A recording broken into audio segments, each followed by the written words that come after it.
হ্যাঁ শরীফ শরীফ এটা কইলেন এটা কি?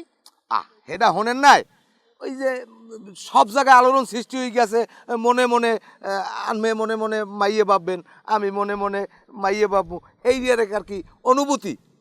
তো অনুভূতি আর কি হয়েছে কি? আপনি পোলা আপনি মাইয়া অনুভূতি করবেন আমি মাইয়া আমি পোলা অনুভূতি করবো এইটা আর কি। ওই তো এটা একটা জাহিলিয়াতি জমানার কাজ বাস না? সমকামিতে না জানি কি কয় হ্যাঁ। এগুলো আর কি।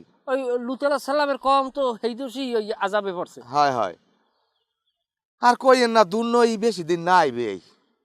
হ্যাঁ হ্যাঁ কথা খারাপ কর না যায় এখন শুরু হচ্ছে বুঝছেন অনেকেই অনেক রকম শুরু হচ্ছে নিজের মতো করে শুরু করছে এই ওই ওই পশ্চিমে হালাগ ওই কালচার বুঝছেন হয় ওই পশ্চিমে হালার আইয়া হরে ইয়া ওই ঘুরে ঘাড়ার শিখায় হেয়ার পরে একটা বুড়া দিয়ে দেতা দিয়ে যায় জিগাইবেন কি এখন কদুরে তিনের ফক ফক করে কিন্তু বউ নেই বউ নেই। আবার কদুরে তিনের ফক ফক করে স্বামী নেই বুঝছেন সি নাই কি সুন্দর এর মধ্যে জানোয়ারের বংশ বেড়াই